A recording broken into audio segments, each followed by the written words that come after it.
Guys, this is Kamlesh Sharma and I welcome you all in Aurora IAS and this is lecture number 8 of taxation. ठीक है, पिछले lecture में हमने लगभग आप कह सकते हैं 80% तक का सिलेबस कंप्लीट कर लिया है टैक्सेशन का। बस एक इम्पॉर्टेंट टॉपिक बचता है टैक्सेशन में जिसका नाम है जीएसटी या फिर आप कह सकते हैं इनडायरेक्ट टैक्स। ठीक है, बिकॉज सिर्फ और सिर्फ अब इनडायरेक्ट टैक्स को स्टार्ट करना है। इस लेक्चर में हम ट्राई करेंगे जितने भी बचे हुए टॉपिक्स हैं और कुछ इंपॉर्टेंट टर्म्स हैं, ठीक है, लाइक पिगुइन टैक्स क्या होता है, रॉबिन टैक्स क्या होता है, और भी बहुत सारे इंपॉर्टेंट कुछ टर्म्स हैं जिनको हम आज के लेक्चर में डिस्कस करेंगे। साथ ही साथ डायरेक्ट टैक्स कोड के बारे में कुछ जानेंगे, क्यों इम्प्लीमेंट नहीं किया गया and everything that we will discuss. ठीक है, सो आई थिंक 2 से 3 लेक्चर बस और लगेंगे इसके बाद। तो आई थिंक 12th या 13th लेक्चर में आप कह सकते हैं हमारा टैक्सेशन का चैप्टर कंप्लीट हो जाएगा। ठीक है, तो चलिए अब चालू करते हैं। Just a second, okay, let me change the slide. ये रहा। ठीक है, तो देखिए मैंने आपको बताया कि गवर्नमेंट ने जीएसटी लेके आया।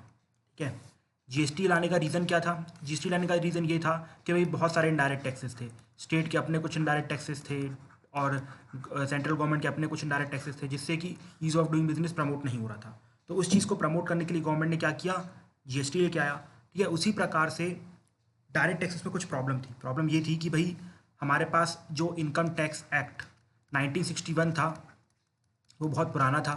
ठीक है, वो उस टाइम की रिक्वायरमेंट के हिसाब से बना था। जैसे फॉर एग्जांपल उस टाइम पे कॉर्पोरेट टैक्स जो रहता था वो ना के बराबर था। ठीक है, ना के बराबर था या बहुत ही कम था, तो उसका कुछ खास मेंशन नहीं था। Mainly there was mention about personal income tax. ठीक है, और एक दो चीज़ें wealth tax and everything was there. But आप क्या कह सकते हैं कि आज की नीड के हिसाब से वो टैक्सेशन लॉज नहीं बने थे। और जब भी गवर्नमेंट कुछ नए रिफॉर्म्स ला रही तो उस एक्ट को दोबारा अमेंड करना पड़ता था, तो काफ़ी टीडियस टास्क हुआ करता था, ठीक है, और साथ ही साथ मतलब गवर्नमेंट जो भी लॉज ला रही है, जैसे फॉर एग्जांपल अगर कोई नया लॉ है, मतलब कॉर्पोरेट टैक्स कम करना है, तो उसमें अलग से अमेंडमेंट पीछे ऐड करनी पड़ती थी, तो काफ़ी हैवी एक्ट बन चुका था। तो अल्टीमेटली गवर्नमेंट ने सोचा कि क्यों ना कोई कमेटी बैठाई जाए और वो हमें बताएगी कि डायरेक्ट टैक्स का भी कुछ इनडायरेक्ट टैक्स की तरह किया जा सकता है कि नहीं किया जाता। मतलब ये कि भाई जिस तरीके से हमने जितने भी इनडायरेक्ट टैक्सेस थे, like most of the 90 to 95% of the taxes थे, उनको हमने क्या किया? एक्यूमुलेट कर दिया किसमें? जीएसटी में। मतलब जीएसटी को एज अ सिंगल लॉ बना दिए सारे के सारे इनडायरेक्ट टैक्सेस का। ठीक है, मतलब most of the indirect taxes का। तो उसी प्रकार से क्या हम डायरेक्ट टैक्स का कुछ कर सकते हैं? तो गवर्नमेंट ने कमेटी बैठाई। कमेटी की रिकमेंडेशन ये थी कि भैया आप डायरेक्ट टैक्स कोड ला सकते हैं। ठीक है, और उसी के अकॉर्डिंगली उसने बहुत सारे रिफॉर्म सजेस्ट किए। बट विद टाइम क्या हुआ, गवर्नमेंट ने वो जो रिफॉर्म्स थे वो बजट टू बजट उसे इम्प्लीमेंट करती गए, मतलब without implementing direct tax code. और ऊपर से डायरेक्ट टैक्स कोड लाना, पार्लियामेंट में उस टाइम पे बिल पास करवाना, मतलब लास्ट जो टर्म था हमारी बीजेपी का, that was a difficult task because भाई opposition and everything was there. तो पॉलिटिक्स को भी ध्यान रखते हुए, और जो रिफॉर्म्स थे मेनली वो बजट के थ्रू लाए जा सकते थे, ठीक है, मनी बिल के थ्रू भी लाए जा सकते थे। तो गवर्नमेंट ने डिसाइड किया कि they are not going to bring the direct tax code, मतलब हम कोई भी डायरेक्ट टैक्स कोड नहीं लेके आएंगे। उसकी जगह जो भी डायरेक्ट टैक्स कोड की जो रिकमेंडेशन है या जो कमेटी की डिमांड थी उसको हम थ्रू बजट टू बजट, ठीक है, budget to budget we will apply the recommendation. जैसे फॉर एग्जाम्पल के तौर पर आप देखिए, ठीक है, और एक्चुअली वो नेसेसरी भी हो गया था। जैसे फॉर एग्जांपल अगर गवर्नमेंट को डायरेक्ट टैक्स कोड लाना है तो फिर उसमें बहुत टाइम लगेगा, उसका ड्राफ्ट तैयार करने में, फिर डिस्कशन होगा, बहुत कुछ होगा, तो that will be a very challenging task. और जो रिफॉर्म्स लाने थे गवर्नमेंट को बहुत अर्जेंट में लाने थे, जैसे फॉर एग्जाम्पल गार, ठीक है, गार भी डायरेक्ट टैक्स कोड का पार्ट था, लेकिन आप समझ सकते थे कितना इंपॉर्टेंट था। सेम डीटीए, ठीक है, तो इसलिए गवर्नमेंट ने बोला कि भैया सिंगल रिफॉर्म लाते हैं कि डायरेक्ट टैक्स कोड छोड़ो, दोबारा वही पंचायत होगी जो पहले जीएसटी में हुई थी। तो आप इसे हटाओ, अपन चालू करते हैं जो भी रिफॉर्म्स हैं, ठीक है, मतलब जो भी गवर्नमेंट ने इसके अंदर प्रोविजंस रखे थे। तो मेनली ये सब प्रोविजन आप देखेंगे आपको डायरेक्ट टैक्स कोड में मिल जाएंगे। ठीक है, मतलब जो रिकमेंडेशन आई थी कमेटी की, उसी प्रकार से गवर्नमेंट ने अप्रॉक्सीमेटली आप कह सकते हैं 80 to 90% जो भी रिकमेंडेशन थी वो मान ली गई है, मतलब उनको एज अ लॉ पास करवा दिया गया। तो उसमें कौन कौन से इंपॉर्टेंट है? सबसे पहला है कि डीटीए मतलब डबल टैक्स अवॉइडेंस अग्रीमेंट में अमेंडमेंट ला दिए गए हैं। आपको मैंने लास्ट लेक्चर में बताया था, तो उस लेक्चर को रेफर करिएगा। इसके बाद हमने गार ले आया है, वो भी हमने लास्ट लेक्चर में बताया था, वहाँ पर देखिएगा। इसके बाद मैंने ये चीज़ नहीं बताई थी, प्लेस ऑफ इफेक्टिव मैनेजमेंट। देखो यूजुअली ये क्या है, इसका पर्पस ये है, प्लेस ऑफ इफेक्टिव मैनेजमेंट के थ्रू, ये प्रोसेस जानने की जरूरत नहीं है, बस इसका पर्पस याद रखना। ठीक है, पर्पस क्या होगा? पर्पस ये है कि भाई हम प्लेस ऑफ इफेक्टिव मैनेजमेंट के थ्रू कंपनी का रेसिडेंशियल स्टेटस पता लगाने की कोशिश करेंगे। ठीक है, मतलब जो भी कंपनी ऑपरेट कर रही है, ठीक है, जो भी कंपनी ऑपरेट कर रही है इंडिया में या इंडिया के बाहर, जैसे फॉर एग्जांपल कितनी बड़ी कंपनीज होती है जो हर जगह ऑपरेट कर रही है, जैसे अमेजॉन हो गई, आप कह सकते हैं अप्रॉक्स वर्ल्ड के हर पार्ट में ऑपरेट कर रही है, तो उनका जो रेसिडेंशियल स्टेटस इंडिया में है या नहीं है वो सब पता लगाने में थोड़ी प्रॉब्लम होती है, ठीक है। तो गवर्नमेंट ने प्लेस ऑफ इफेक्टिव मैनेजमेंट लाया, उसके अंदर बहुत सारे रूल्स थे, प्रोसेस थी, वो आपको जाने की जरूरत नहीं है, बिकॉज आप यूपीएससी एस्पिरेंट है, ना कि सी और एमबी वाला एस्पिरेंट है, ठीक है। तो आपको यहाँ पर क्या करना है, आप बस यहाँ पर पर्पस याद रखना का पर्पस ये है कि भैया कंपनी का यहाँ पर रेसिडेंशियल एड्रेस पता लगाना है।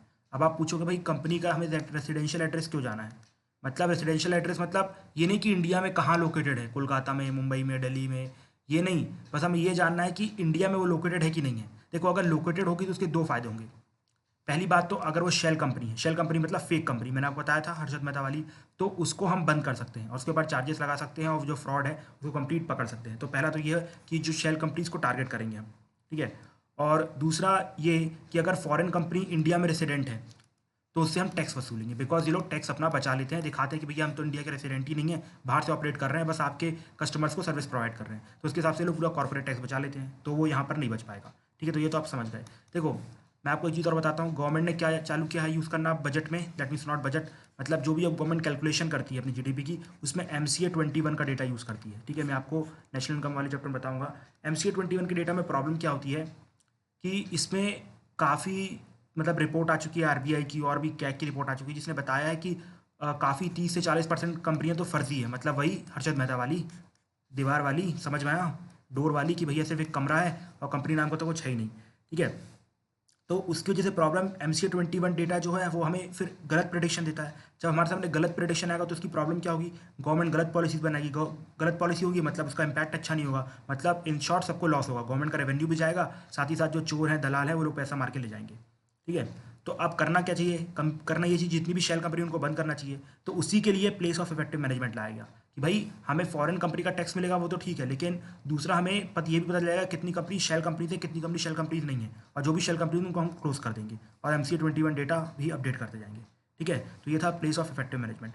फिर इसके बाद जो नेक्स्ट गवर्नमेंट ने ट्राई किया वेल्थ टैक्स को अबॉलिश करना, ठीक है। आपको पता है इस बार की जब जैसी सरकार सत्ता में आई थी, एनडीए की जो NDA 2 थी उसने साफ साफ बोला था कि वी सपोर्ट वेल्थ क्रिएटर्स, ठीक है, हम वेल्थ क्रिएटर को सपोर्ट करते हैं। और इस बार का जो इकोनॉमिक सर्वे था उसका पहला चैप्टर भी था वेल्थ क्रिएशन। तो इन शॉर्ट गवर्नमेंट ने वेल्थ क्रिएटर्स को हेल्प करने के लिए जो वेल्थ टैक्स था उसको रिमूव कर दिया। पहले वेल्थ टैक्स लगता था, मतलब ये कि अगर आपके पास बहुत ज़्यादा वेल्थ है, मतलब बहुत ज़्यादा पैसा है, फॉर एग्जाम्पल जो पहले के राजा महाराजा होते हैं उनके पास करोड़ों की जायदाद होती थी, तो उस पर आपका टैक्स लगेगा, आप उसको ऐसे रख नहीं सकते हैं, ठीक है। इसके बाद अगला इंपॉर्टेंट आप देखेंगे कि LCGT और SCGT मतलब short term capital gain tax को यूनिफॉर्म करना था, मतलब लगभग एक रेट पे लाना था। तो इसके पीछे गवर्नमेंट का काम चालू है, इस पर भी कुछ खास काम नहीं हुआ है, ठीक है। इसके बाद कॉर्पोरेट टैक्स को रिड्यूस करना था, तो कितना रिड्यूस करना था, 25%, लेकिन गवर्नमेंट ने तो उसे 15% तक भी रिड्यूस कर दिया मैन्युफैक्चरिंग के लिए, वो भी इंडियन कंपनी के लिए, अगर वो लोग कोई भी बेनिफिट या एग्जाम्पशन जो गवर्नमेंट प्रोवाइड करती है अगर उसको नहीं लेते हैं तो, ठीक है। इसके बाद एक और रिफॉर्म सजेस्ट किया गया था कि भैया जो EEE मैकेनिज्म है, ठीक है, एग्जेम्प्ट एग्जेम्प्ट एग्जेम्प्ट, ठीक है। देखो जो टैक्स अवॉइडेंस स्ट्रैटेजी है वो क्या है, आपको मैंने बताया था टैक्स अवॉइडेंस के बारे में। टैक्स अवॉइडेंस का मतलब होता है कि भाई गवर्नमेंट आपको बोल रही है कि आप अपने 1.5 lakh under 80C, section 80C अगर इन इनसिक्योरिटी में इन्वेस्ट करोगे तो क्या होगा उसका, अगर इन सिक्योरिटी में इन्वेस्ट करोगे तो हम उस पर कोई भी टैक्स नहीं लेंगे, ठीक है, हम उस पर कोई भी टैक्स नहीं लेंगे, ठीक है। तो फंडा ये है कि जैसे फॉर एग्जांपल मेरी कुछ इनकम है मान लो 6.5 लाख की, ठीक है, 5 लाख तक कोई टैक्स नहीं लगता, लेकिन बाकी की बची हुई 1.5 लाख पे टैक्स लग जाएगा, ठीक है। तो मैंने क्या किया, इसको गवर्नमेंट की कुछ बताई हुई सिक्योरिटी में इन्वेस्ट कर दिया, 1.5 लाख को इन्वेस्ट कर दिया। तो जब मैंने इन्वेस्ट किया तो उस टाइम पे कोई टैक्स नहीं लगा, बिकॉज गवर्नमेंट ने बोला था, तो दैट इट एग्जेम्प्ट, ठीक है, पहला एग्जेम्प्ट मतलब आपका टैक्स एग्जेम्प्ट। दूसरा कहाँ से आएगा, जब वहाँ पर रखा हुआ है वो पैसा, ठीक है, उस पर भी गवर्नमेंट ने कोई टैक्स नहीं लिया, दैट इज एग्जेम्प्टेड। और जब मैं वो पैसा वापस निकालूंगा उसमें कुछ ना कुछ इंटरेस्ट रेट आएगा, तो उस पर भी गवर्नमेंट कोई पैसा नहीं लेती, मतलब एग्जेम्प्ट एग्जेम्प्ट एग्जेम्प्ट। तो गवर्नमेंट ने बजट में बोला था 2018-19, हाँ 17-18 के बजट में बोला था कि भाई ये जो एग्जेम्प्ट आखिरी वाला एग्जेम्प्ट है, मतलब जो पैसा निकाला जाता है तो उसमें आप टैक्स चार्ज करो, ठीक है, उस पर आप टैक्स चार्ज करो। मतलब पहले जब कोई डालेगा पैसा तो कोई टैक्स नहीं, जब वहाँ रखा रहेगा तब कोई टैक्स नहीं, ठीक है, वो इंटरेस्ट अर्न करता सकता है, लेकिन जो आखिरी में जब वो निकालेंगे पैसे तो उस पर आप कुछ टैक्स चार्ज करो, 1%, 2%, 4%, whatever you want to charge it, but आप उसको चार्ज करो, ठीक है। लेकिन इसका काफ़ी विरोध हुआ, ठीक है, काफ़ी विरोध हुआ, जो बिकॉज मेनली जो आप कह सकते हैं 1.5 लाख का इन्वेस्टमेंट होता है वो सैलरीड पीपल के द्वारा किया जा सकता है, ठीक है, मतलब किया जाता है, नॉट किया जा सकता है, सैलरीड पीपल के द्वारा किया जाता है। तो अब उनकी वैसी इनकम कम हो रही थी, तो उस चीज़ को ध्यान में रखते हुए बजट ने डिसाइड किया कि भाई हम ये टी वाला फंडा नहीं लगाएंगे, अभी इसको ई रहने तो, मतलब जो आप अभी भी इनकम से निकालोगे 1.5 लाख वाले से, तो अभी वो एग्जम्प्ट रहेगी। ठीक है, तो ये था हमारा डायरेक्ट टैक्स कोड, जो कि इम्प्लीमेंट नहीं होगा। ठीक है, कुछ डायरेक्ट टैक्स कोड नाम की चीज़ नहीं आएगी, सिर्फ इनकम टैक्स एक्ट 1961 ही चलता रहेगा, और जो रिफॉर्म्स थे वो गवर्नमेंट ने अपनी तरफ से लगा दिए हैं। ठीक है, चलो वेल एंड गुड। इसके बाद कुछ इंपॉर्टेंट टर्म्स हैं। ठीक है, टर्म्स को मैंने 2 पार्ट में डिवाइड किया है। इसके बाद कुछ और भी टर्म्स बचेंगी जिनको आप इनडायरेक्ट टैक्स को समझने के बाद ही समझ पाएंगे। इसलिए आपको इनडायरेक्ट टैक्स का जब कंप्लीट लेक्चर 2-3 लेक्चर कंप्लीट हो जाएंगे, उसके बाद भी ऐसी एक स्लाइड मिलेगी जहाँ पर कुछ 3 से 4 इंपॉर्टेंट टर्म्स लिखी रहेंगी जो कि आपको समझनी पड़ेगी। ठीक है, वैसे मोस्ट ऑफ द टर्म्स मैंने कवर कर दिया, अप्रॉक्सीमेटली 90% टर्म्स मैंने कवर कर दिया। अगर मुझे कुछ लगा कि इंपॉर्टेंट है तभी डालूंगा, अदरवाइज आई वोंट पुट। ठीक है, इनडायरेक्ट टैक्स के बाद लेक्चर को कंप्लीट करेंगे, बस 2 से 3 लेक्चर और है, तो बस टैक्सेशन को झेल लो। उसके बाद आपका BOP वाला चैप्टर आ जाएगा, बैलेंस ऑफ पेमेंट, और साथ ही साथ फॉरेन इन्वेस्टमेंट वाला, जो भी foreign direct investment, everything we will cover. उसके बाद जितने भी इंस्टीट्यूशन हैं इंपॉर्टेंट वाले, like WTO, IMF, world bank, वो सब कवर करेंगे। और उसके बाद जब ये पूरा पार्ट हो जाएगा, उसके बाद हम देखेंगे financial market and capital market, जिससे आपको मुश्किल से एक से 2 क्वेश्चन मिलेंगे, वो भी 2 से 3 साल में एक बार, तो भी कुछ खास इंपॉर्टेंट नहीं है, बट फिर भी it will take around 8 to 10 lectures. और उसके बाद हम आ जाएंगे नेशनल इनकम वाले चैप्टर में, इसमें लगेंगे लगभग 5 से 6 लेक्चर, या आप कह सकते हैं 7 से 8 लेक्चर। ठीक है, तो 7 से 8 लेक्चर वहाँ पर लगेंगे। और उसके बाद सिर्फ और सिर्फ बचेगा सेक्टर्स ऑफ इकोनॉमी, मतलब यहाँ पर आप कह सकते हैं आपका प्रीलिम्स का पूरा पार्ट हो चुका होगा। जैसे ही मैं नेशनल इनकम कंप्लीट करूँगा तो प्रीलिम्स हो जाएगा। अब जो भी सेक्टर्स ऑफ इकोनॉमी रहेगा वो मेनली मेन स्टूडेंट टॉपिक रहेंगे, लाइक फॉर एग्जांपल कि सब्सिडीज, PDF, मतलब नॉट PDF, जो भी PDS है, बफर स्टॉक है, वो सब वहाँ पर आएगा। ठीक है, तो यहाँ पर आपका नेशनल इनकम के साथ आप कह सकते हैं कि आपका पूरा सिलेबस प्रीलिम्स का कंप्लीट हो जाएगा। तो आई थिंक अभी 60th लेक्चर तक हर चीज़ हो जाएगी। ठीक है, तो धीरे धीरे आपके सामने चीज़ें आएंगी, आप भरोसा बनाए रखिए, चीज़ें चलती रहेंगी। ठीक है, तो सबसे पहले हमारे सामने आता है टैक्स बायोंसी टर्म। ठीक है, तो टैक्स बायोंसी क्या होता है? देखो, मैंने आपको बताया था जब भी किसी कंट्री की GDP बढ़ती है, मतलब उसका प्रोडक्शन बढ़ रहा है। ठीक है, उसका प्रोडक्शन बढ़ रहा है। प्रोडक्शन बढ़ रहा है मतलब कि लोगों की इनकम बढ़ रही है, बिकॉज लोगों को रोजगार मिलेगा। और ऊपर से जो प्रोडक्शन हो रहा है वो कहीं पर बेचा जाएगा ना, कहीं पर बेचा जाएगा कि नहीं बेचा जाएगा। फॉर एग्जाम्पल अगर एक्सपोर्ट किया जाएगा या फिर कोई ना कोई कस्टमर खरीदेगा, तो जो प्रोड्यूसर्स हैं उनके हाथ में पैसा आएगा, जो लेबर हैं उनके हाथ में पैसा आएगा, मतलब सबकी इनकम बढ़ रही है। अब जब सबकी इनकम बढ़ रही है तो भाई सिंपल सी बात है, टैक्स भी बढ़ना चाहिए ना। अगर पहले आपकी इनकम 5 लाख थी साल की, अब आपकी इनकम 7 लाख हो गई, तो टैक्स बढ़ेगा कि नहीं बढ़ेगा? टैक्स बढ़ना चाहिए, सिंपल सी नॉर्मल सी बात है। तो जब GDP के साथ टैक्स भी बढ़ता है तो उसको हम कहते हैं टैक्स बायोंसी, मतलब जब GDP बढ़ेगी तो ऑटोमेटिकली टैक्स शुड इंक्रीज, तो that is called as tax buoyancy. ठीक है, इसके बाद दूसरा टर्म आता है tax amnesty schemes. Tax amnesty schemes क्यों लॉन्च की जाती है? देखो, आप सभी को पता है हर कंट्री में टैक्स की चोरी होती है। ठीक है, हर कोई ट्राई करता है भैया टैक्स ना भरा जाए तो ज़्यादा अच्छा है, बिकॉज उससे पैसे बच जाते हैं। बट वो ब्लैक मनी का स्वरूप ले लेता है, उससे फिर हमें सबको प्रॉब्लम होती है, वो सब बात की बात है। बट फिर भी लोग टैक्स चुराते हैं। ठीक है, टैक्स चुराते हैं। अब ये टैक्स चुराने के काफ़ी लॉसेस होते हैं, वो हम आगे पढ़ेंगे जब डिमोनेटाइजेशन के चैप्टर देखेंगे। सो टैक्स चुरा रहे हैं। ठीक है, अब गवर्नमेंट चाहे तो अपनी इनकम टैक्स की टीम को यूज़ कर सकती है कि भैया इनसे आप टैक्स रिकवर करके लाओ। लेकिन प्रॉब्लम क्या होती है, मैंने आपको बताया था खर्चा बहुत हो जाता है। यार आपको रिकवरी चाहिए तो बहुत पैसा खर्च हो जाता है। तो उस पैसे को बचाने के लिए साथ ही साथ इन्फॉर्मेशन होनी चाहिए, आपको फिक्स इन्फॉर्मेशन होनी चाहिए, नहीं तो पॉलिटिकल एंगल सामने आ जाएगा आपके। तो उनको बचाने के लिए government tax amnesty scheme launch करती है। मतलब गवर्नमेंट साफ साफ लोगों से बोलती है कि भाई जिसने भी पैसे चुरा के रखे हैं, मतलब जिसने भी टैक्स चुरा के रखा है, तो आप आओ हमारे सामने टैक्स जमा कर दो, हम आपका टैक्स काट लेंगे, थोड़ी सी पेनाल्टी ले लेंगे, या पेनाल्टी नहीं भी लेंगे, या सिंपल आप टैक्स बस जमा कर दो। ठीक है, पहली कंडीशन ये बोलती है। अब इसमें आप टैक्स तो लेगी। ठीक है, अब उसमें पेनाल्टी देना है नहीं देना है वो गवर्नमेंट के ऊपर डिपेंड करता है। ठीक है, पेनाल्टी देना है नहीं देना वो गवर्नमेंट के ऊपर डिपेंड करता है, पहली चीज़ हो गई। दूसरी चीज़ आती है कि भाई अब जो हिडन रहेगा ये कि सबके सामने रहेगा, मतलब जो भी टैक्स चोर है उसकी जो आइडेंटिटी उसको बचा के रखा जाएगा कि हिडन रखा जाएगा, वो गवर्नमेंट के ऊपर रहता है। ठीक है, इन दोनों बेसिस के ऊपर गवर्नमेंट टैक्स एमनेस्टी स्कीम लाती है। अब लोगों को भी लगता है कि भाई हमारा पैसा ठीक है वाइट हो जाएगा तो अच्छा है। और अगर ऊपर से फिर गवर्नमेंट तीसरा स्टेप ये बोल देती है कि अगर हमने आपको पकड़ा तो जितना पैसा है सब जब्त कर लेंगे। मतलब बहुत ही टफ रूल्स आपके सामने बना देती है, हार्ड रूल्स बना लेती है, जिससे कि आपको डर लग जाता है। और अल्टीमेटली काफ़ी लोग जो रहते हैं वो डर के टैक्स एमनेस्टी स्कीम के अंदर अपना टैक्स भर देते हैं। ठीक है, इससे गवर्नमेंट को आप देखो सिर्फ गवर्नमेंट को बोलना बस पड़ा, बाकी कुछ नहीं करना पड़ा, ना ही रिकवरी एजेंट्स भेजने पड़े और ना ही कुछ आप कह सकते हैं कि कुछ इन्फॉर्मेशन की ज़रूरत पड़ी, सिर्फ लोगों ने खुद ही आके जमा कर दिया बस। लेकिन कब जमा करेंगे तब आप लोगों को रियायतें ज़्यादा दोगे। फॉर एग्जांपल आप उनकी आइडेंटिटी हिडन रखो, फिर इसके बाद आप कह सकते हैं कि उनको पेनल्टी कम लगाओ या फिर ना लगाओ तो वो शायद एटलीस्ट टैक्स जमा कर देंगे, तो गवर्नमेंट को कुछ तो आएगा। देखो अगर वो लोग पूरा पैसा चुरा के या दबा के बैठे रहेंगे तो गवर्नमेंट को कभी कुछ नहीं मिलेगा, लेकिन एटलीस्ट जो बचा हुआ टैक्स है वही वापस कर दे, भले पेनल्टी आप छोड़ो, लेकिन जो बचा हुआ टैक्स वही वापस कर दे तो गवर्नमेंट को फायदा हो जाएगा। ठीक है, इसको कहते हैं tax amnesty scheme. Tax amnesty scheme government of India ने भी लॉन्च की थी, फॉर एग्जाम्पल गरीब कल्याण योजना, याद होगी आपको, शुरू शुरू के टर्म्स में मोदी जी ने लॉन्च की थी, बट कुछ खास सक्सेस इसको मिली नहीं। ठीक है, इसके बाद आता है इन्वर्टेड ड्यूटी स्ट्रक्चर। अब ये इन्वर्टेड ड्यूटी स्ट्रक्चर क्या होता है? इन्वर्टेड ड्यूटी स्ट्रक्चर का मतलब ये होता है कि भाई आप सिंपल इन्वर्टेड मतलब क्या होता है? उल्टा।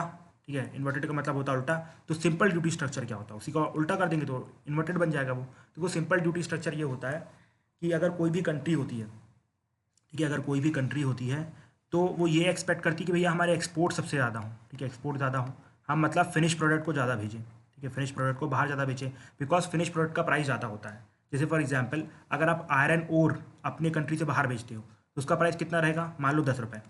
लेकिन अगर आप उसी को स्टील बना के भेजते हो या उससे कोई प्रोडक्ट बना के भेजते हो तो उसका प्राइस ऑटोमेटिकली 50 से 60 या 100 रुपये भी पहुंच सकता है। तो मतलब बहुत फ़ायदा होता है एक्सपोर्ट करने का फिनिश प्रोडक्ट। ठीक है, और वहीं दूसरी तरफ जब हम फिनिश प्रोडक्ट ज़्यादा बनाएंगे तो कोई भी कंट्री सेल्फ सफिशिएंट नहीं है, किसी के यहाँ भी इतना आप कह सकते हैं कोयला या फिर लोहा कुछ नहीं है कि वो सारे प्रोडक्ट खुद से बना सके दुनिया के लिए। जैसे फॉर एग्जांपल यूके। ठीक है, यूके में शुरू में कुछ आयरन की माइंस थी, कोल की माइंस थी, बट वो सब आप कह सकते हैं एम्प्टी हो चुकी हैं, खाली हो चुकी हैं। In the same way Japan में तो कभी कोई माइन थी नहीं। ठीक है, या बहुत कम थी या फिर ना के बराबर थी, बेकार क्वालिटी की थी। तो अल्टीमेटली जापान क्या करता है? जापान रॉ मटेरियल को इम्पोर्ट करता है। इम्पोर्ट करना मतलब बाहर से मंगवाता है, जैसे फॉर एग्जाम्पल इंडिया जैसी कंट्री से, ऑस्ट्रेलिया जैसी कंट्री से, और अल्टीमेटली क्या करता है? उस रॉ मटेरियल को एक्सपोर्ट करता है। एक्सपोर्ट करता है कैसे? उसको फिनिश प्रोडक्ट बना के। जैसे फॉर एग्जाम्पल उसने 10 रुपये का लोहा खरीदा, ठीक है, बाहर से आयरन ओर, अब उस पर फिनिश प्रोडक्ट बनाएगा, फॉर एग्जाम्पल उसकी कार बना देगा, स्टील बना देगा और उसको 50 रुपये में बेच देगा। तो अल्टीमेटली फ़ायदा कितना हुआ? 40 रुपये का। लेकिन वहीं अगर आप दूसरा केस लो, इंडिया का केस, ठीक है, इंडिया केस लो, इंडिया केस में क्या होता है कि भाई हम जो फिनिश प्रोडक्ट है सबसे ज़्यादा इंपोर्ट करते हैं। ठीक है, जो भी हमारे यहाँ कार्स आती हैं, ये स्टील आता है, एवरीथिंग इज इम्पोर्टेड मोस्ट। ठीक है, और हम क्या करते हैं? एक्सपोर्ट क्या करते हैं हम? हमारे रॉ मटेरियल्स। मतलब हमें घर में खुद फैक्ट्रीज लगा के रॉ मटेरियल को यूज़ करके उनका फिनिश प्रोडक्ट में आके बेचना चाहिए, लेकिन हम करते क्या? उल्टा करते हैं। हम जो भी फिनिश प्रोडक्ट है यूएस से, जापान से, यूरोप से सब इंपोर्ट कर लेते हैं, क्योंकि हमारे यहाँ तो बन ही नहीं सकता है, हमारे यहाँ तो इतनी इफिशियंसी नहीं है। और दूसरा ये कि जो भी रॉ मटेरियल रहता है वो जापान जैसी कंट्री को एक्सपोर्ट कर देते हैं। तो इसे कहा जाता है इन्वर्टेड ड्यूटी स्ट्रक्चर। मतलब साफ साफ क्या रहेगा? अगर सिंपल ड्यूटी स्ट्रक्चर ये कि भैया आप रॉ मटेरियल इंपोर्ट करो, ठीक है, रॉ मटेरियल इंपोर्ट करो, उसको इंपोर्ट करने के बाद उसको फिनिश प्रोडक्ट बनाओ, बिकॉज वो सस्ता होता है और फिनिश प्रोडक्ट महंगा होता है, और उसको बेच दो तो प्रॉफिट कमाओ। लेकिन इसका उल्टा क्या होगा? इसका उल्टा ये रहेगा कि आप 50 रुपये में फिनिश प्रोडक्ट खरीद रहे हो और अपना रॉ मटेरियल 10 रुपये में बाहर एक्सपोर्ट कर रहे हो, तो आपको 40 रुपये का लॉस है। इसलिए हमारे यहाँ पर बैलेंस ऑफ पेमेंट क्राइसिस हमेशा बनी रहती है। मतलब कह सकते हैं करंट अकाउंट डेफिसिट बना रहता है, not balance of payment crisis, current account deficit. ठीक है, अभी कुछ पॉजिटिव है लेकिन उसके अलग रीज़न है कि हमारे यहाँ ऑयल का इंपोर्ट कम हो गया है। अब उसका रीज़न ये नहीं कि हमारे यहाँ ऑयल की खाने मिल गई है, बस सिंपल सा रीज़न ये है कि भैया हमारे यहाँ भी इकोनॉमिक एक्टिविटी उतनी ज़्यादा हो नहीं रही है, जिसकी वजह से ऑयल का कंजप्शन भी कम हो रहा है। ठीक है, समझ में आया? इसलिए हमारा करंट अकाउंट डेफिसिट बना रहता है, बिकॉज हम ये इन्वर्टेड ड्यूटी स्ट्रक्चर फॉलो करते हैं। अगर गवर्नमेंट को इससे बाहर निकलना है, गवर्नमेंट को क्या करना पड़ेगा? अपनी जो फर्म्स है उनको एफिशिएंट बनाना पड़ेगा। जैसे आरसीपी में कोई प्रॉब्लम नहीं थी, बस प्रॉब्लम ये थी कि हम चाइना को कॉम्पीट ही नहीं कर सकते थे। हमारे यहाँ मटेरियल एकदम से चाइना तो मटेरियल हमारे यहाँ फ्लड हो जाएगा। ठीक है, लेकिन हमारे पास क्या इतनी कैपेबिलिटी हम चाइना जितने सस्ते प्रोडक्ट बना सके? नहीं, यही एक रीज़न है। ठीक है, तो ये हो गया हमारा इन्वर्टेड ड्यूटी स्ट्रक्चर। अब इसके बाद आता है टैक्स एक्सपेंडिचर। देखो टैक्स एक्सपेंडिचर का मतलब क्या होता है? टैक्स एक्सपेंडिचर का मतलब होता है कि भाई टैक्स एक्सपेंडिचर आप हिंदी बोल सकते हो, इसका मतलब टैक्स को खर्च करना। टैक्स को खर्च करना नहीं, टैक्स में खर्च करना। देखिए जैसे फॉर एग्जांपल आप एक एग्जांपल समझिए कि भाई अगर दिल्ली में आपको फैक्ट्री स्टैब्लिश करनी है तो मान लो आपका कॉर्पोरेट टैक्स जाता है 25% का, मान के चलो, ठीक है, 25% का कॉर्पोरेट टैक्स जाता है। लेकिन गवर्नमेंट बोलती है अगर आप छत्तीसगढ़ या फिर झारखंड या फिर मध्य प्रदेश या किसी भी बीमारू स्टेट में, मैं भी मध्य प्रदेश को बिलोंग करता हूँ तो किसी स्टेट की बेइज्जती नहीं कर रहा हूँ मैं, ठीक है, बीमारू हैं तो हैं, ठीक है, इसका कोई डिनाइल नहीं है। सो जो बीमारू स्टेट में अगर आप फैक्ट्री स्टैब्लिश करोगे तो आपको ये 25 की जगह 20% टैक्स देना पड़ेगा। ठीक है, तो गवर्नमेंट यहाँ पर अपना 5% का लॉस कर रही है टैक्स का, ठीक है, 5% का लॉस कर रही है। उसी प्रकार से गवर्नमेंट ने हर जगह रिबेट दे के रखे, जैसे फॉर एग्जाम्पल कि भाई अगर आप 1.5 लाख तक की इनकम इन्वेस्ट करते हो किसी भी गवर्नमेंट सिक्योरिटीज़ में जो कि 80C के अंदर आती है तो उसमें आपको टैक्स एग्जम्पशन मिलेगा। तो इसे कहते हैं हम कहते हैं टैक्स एक्सपेंडिचर। मतलब गवर्नमेंट अपना टैक्स जानबूझ के छोड़ देती है लोगों के पास, ठीक है, एक्चुअली में 5% गवर्नमेंट को जाना था, लेकिन गवर्नमेंट ने नहीं लिया। यहाँ पर एटीसी में 1.5 लाख में टैक्स लगना था, लेकिन गवर्नमेंट ने नहीं लिया। ठीक है, इसको हम कहते हैं टैक्स एक्सपेंडिचर। तो कई बार से डिबेट भी चल रहा था कि भैया आप ये टैक्स एक्सपेंडिचर इतना सारा दे के रखे, उसको बंद कर दो, बिकॉज इसे लोगों ने रूटीन बना लिया, इसे लोगों ने रूटीन बना लिया। जैसे फॉर एग्जाम्पल, अगर इंडिया में कोई भी चीज़ दे दी जाती है प्रॉफिट वाली जनता को, तो कभी उसे आप वापस नहीं ले सकते। फॉर एग्जाम्पल रिजर्वेशन, ठीक है, रिजर्वेशन, देखो रिजर्वेशन इज़ नॉट बैड, ठीक है, लेकिन उसमें कुछ रिफॉर्म्स की ज़रूरत है, बिकॉज काफ़ी सेक्शन है, डाउन टाउन सेक्शन जो काफ़ी हाई तक पहुंच चुका है, और बार बार वही उन्हीं के बच्चे लोग उस रिजर्वेशन का फ़ायदा उठा रहे हैं, और जिनको नीचे फ़ायदा होना चाहिए, ठीक है, उनको वो फ़ायदा हो नहीं रहा है। तो अल्टीमेटली क्या होना चाहिए? होना ये चाहिए कि भाई ये जो आपका रिजर्वेशन है उसमें कुछ रिफॉर्म करो, लेकिन गवर्नमेंट इसमें रिफॉर्म नहीं कर रही, बिकॉज ये पॉलिटिकल इशू है। ठीक है, साथ ही साथ अब उसी प्रकार से आपका ये एक्सपेंडिचर वाला इशू, अगर गवर्नमेंट इन सब एक्सपेंडिचर को वापस ले लेगी तो प्रॉब्लम क्या होगी? लोग प्रोटेस्ट करने लगेंगे, बोलेंगे भैया आपने गलत किया है, गवर्नमेंट ने टैक्स बढ़ा दिए हैं, ब्ला ब्ला ब्ला ब्ला, दुनिया भर की चीज़ें बकवास करना चालू कर देंगे। और गवर्नमेंट अपनी इमेज को बचाने के लिए इन सबको नहीं हटाती है। ठीक है, इसलिए गवर्नमेंट ज़्यादा सब्सिडी भी देती है फूड पे, पेट्रोल में एंड एवरीथिंग। बट इसके कुछ फ़ायदे भी हैं। फ़ायदे ये हैं कि भाई अगर गवर्नमेंट ऐसा काम नहीं करेगी, गवर्नमेंट टैक्स एक्सपेंडिचर या सब्सिडी नहीं देगी, तो उसकी प्रॉब्लम ये होगी कि आप ये सोचो कि अगर गवर्नमेंट ये नहीं बोलेगी कि 20% आपको टैक्स देना पड़ेगा जब आप बीमारू स्टेट में जाके फैक्ट्री स्टैब्लिश करते हो, बीमारू स्टेट में जाके फैक्ट्री स्टैब्लिश करते हो, तो उससे आप ये देखो रीजनल बैलेंस भी तो आ रहा है। ठीक है, रीजनल बैलेंस भी तो आ रहा है। अगर गवर्नमेंट ऐसे इंसेंटिव नहीं देगी तो क्या कोई भी कंपनी आना चाहेगी बीमारू स्टेट में? बिकॉज वहाँ पर तो इंफ्रास्ट्रक्चर नहीं होता है, वहाँ पर इलेक्ट्रिसिटी अच्छे से अवेलेबल नहीं होती है। वहीं अगर आप दिल्ली में देखो तो वहाँ पर इलेक्ट्रिसिटी अवेलेबल है, इंफ्रास्ट्रक्चर अवेलेबल है, तो उसको काउंटर करने के लिए गवर्नमेंट टैक्स एक्सपेंडिचर दे रही है। ठीक है, गवर्नमेंट चाहती है कि लोग सेव करें, ठीक है, लोग भी थोड़ा बहुत इंटरेस्ट अर्न करें, इसलिए बोल रही है कि भैया 1.5 लाख आप यहाँ पर इन्वेस्ट करो, आपको टैक्स में छूट दी जाएगी। ऊपर से गवर्नमेंट को भी थोड़ा बहुत फायदा होता है, बिकॉज गवर्नमेंट को बोरिंग मिल जाती है।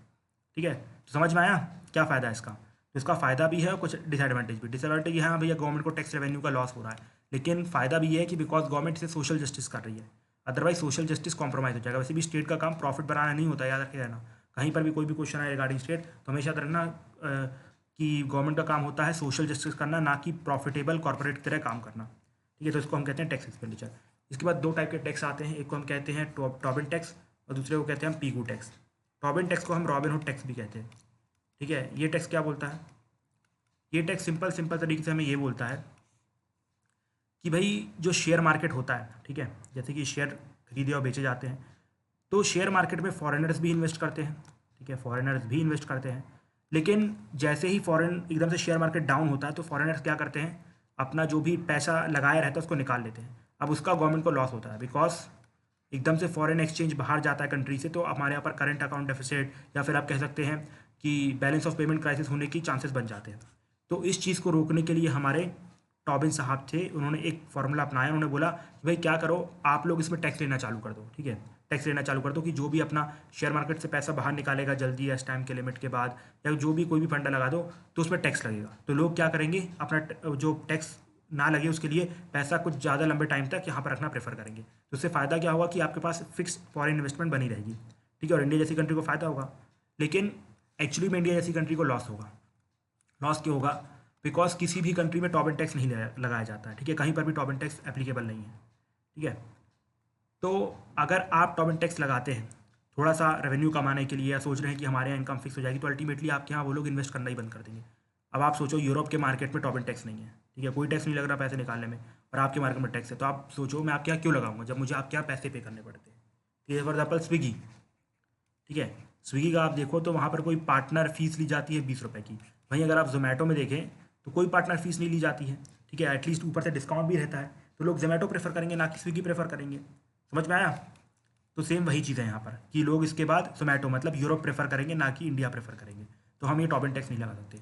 लेकिन इनका भी अपना एक फंडा था। देखो, इनका फंडा ये था कि ये लोग इन्वेस्टर्स लोग को ये अच्छा नहीं समझते थे कि जब भी मार्केट में किसी मार्केट फ़ायदा वहाँ पर लोग इन्वेस्ट करते हैं, जैसे वो मार्केट फॉल करता है तो चले जाते हैं। फॉर एग्जाम्पल कि अगर इंडिया का भी सेंसेक्स बहुत हाई जा रहा है, ठीक है, तो उसमें वो लोग आएंगे, इन्वेस्ट करेंगे, जैसे ही इंडिया का सेंसेक्स नीचे जाने लगेगा वो पैसे निकाल के यूरोप के किसी मार्केट में डाल देंगे। ठीक है, अमेरिका के किसी मार्केट में डाल देंगे। तो किसी भी कंट्री में स्टेबिलिटी नहीं थी। ठीक है, जो फॉरेन मनी को, जो फॉरेन एक्सचेंज को हॉट मनी कहा जाता है, मतलब कहीं पर भी स्टेबल नहीं रहती है वो, तो उसको बचाया जा सकता है। उन्होंने कहा कैसे, कि उन्होंने बोला कि अगर सारी country at the same time, मतलब एट द स्पॉट अगर टैक्स लगाएं, मतलब टॉबिन टैक्स लगाएं, तो इन्वेस्टर जो हैं इतनी जल्दी पैसा नहीं निकालेंगे और हर कंट्री में पैसा स्टेबलाइज रहेगा, ठीक है, बिकॉज हर कोई चाहता है टैक्स ना दिया जाए। कोई सिंपल सी बात है, हर कोई चाहता है कि टैक्स ना दिया जाए, जितना मेरे पास आया वो मेरा ही रहे। तो इससे आप कह सकते हैं जो हॉट मनी है उसको कोल्ड मनी बनाया जा सकता है, मतलब कुछ टाइम तक मार्केट में रोका जा सकता है। उसको अपन क्या कहते हैं, टॉबिन टैक्स। इसके बाद आता है पिगुएन टैक्स। पिगुएन टैक्स नेगेटिव एक्सटर्नलिटीज़ पे लगता है। जैसे फॉर एग्जांपल कि जो कंपनीज होती हैं, ठीक है, फैक्ट्रीज होती है, इंडस्ट्रीज होती हैं, वो लोग बहुत ज़्यादा पोल्यूशन करते हैं। अगर आप कोरबा वाले इलाके में जाओ, कोरबा जाओ, बिलासपुर जाओ, तो आप जैसे ही वहाँ पर जाओगे तो भाई इतना काला काला, मतलब आप ऐसा लगेगा कि कहाँ पहुँचे, ऐसा लगेगा आपको चाइना पहुँच गए हैं, या फिर जो नीचे खदानें होती है ना झारखंड में, वहाँ पर पहुँच गए, माइंस पे पहुँच गए। इतना बिल्कुल काला धुआं उड़ता रहता है। तो आप सब जानते हैं उसका लॉसेस कितने हैं, बहुत सारे लॉसेस हैं, आपको एयर पोल्यूशन फेस करना पड़ रहा है और उसका आपको कुछ खास फ़ायदा भी नहीं हो रहा है। ठीक है, कि भैया गलती किसकी है, इंडस्ट्रियल की गलती है, पूरा प्रॉफिट वही अर्न कर रहा है, आपको ऊपर से एयर भी पल्यूट कर रहा है और आपको लॉस भी पहुंचा रहा है। तो यहाँ पर पीगू साहब बोलते हैं कि भैया आपको टैक्स देना चाहिए बिकॉज लोगों की हेल्थ ख़राब हो रही है। मतलब कोई भी अगर नेगेटिव एक्सटर्नलिटी हो रही है किसी भी इंडस्ट्री के इम्पैक्ट से, तो आपको कुछ टैक्स भरना पड़ेगा जिससे कि जिनका नेगेटिव हो रहा है उनका कुछ पॉजिटिव हो सके। यहाँ पर बेस्ट एग्जांपल है एयर पोल्यूशन। ठीक है, फैक्ट्रीज आई, उन्होंने फैक्ट्रीज लगाई, कोयला बहुत सारा निकाला, एयर पोल्यूशन हो गया, तो लोगों को लॉस हुआ। तो भैया आप ये पीगू टैक्स भरो, इससे हम बहुत सारे कुछ इंस्ट्रूमेंट लगाएंगे जिससे कि ये जो एयर है प्यूरीफाई होगी। उसी प्रकार से इंडस्ट्री में कुछ ना कुछ प्रॉब्लम होती है तो हर किसी को पीगू टैक्स पे करना पड़ेगा। ठीक है, तो इसी के साथ होता है हमारा डायरेक्ट टैक्सेस कंप्लीट। और अब फाइनली हम चालू करेंगे इनडायरेक्ट टैक्सेस से अगले लेक्चर में। So thank you and have a nice day, friends.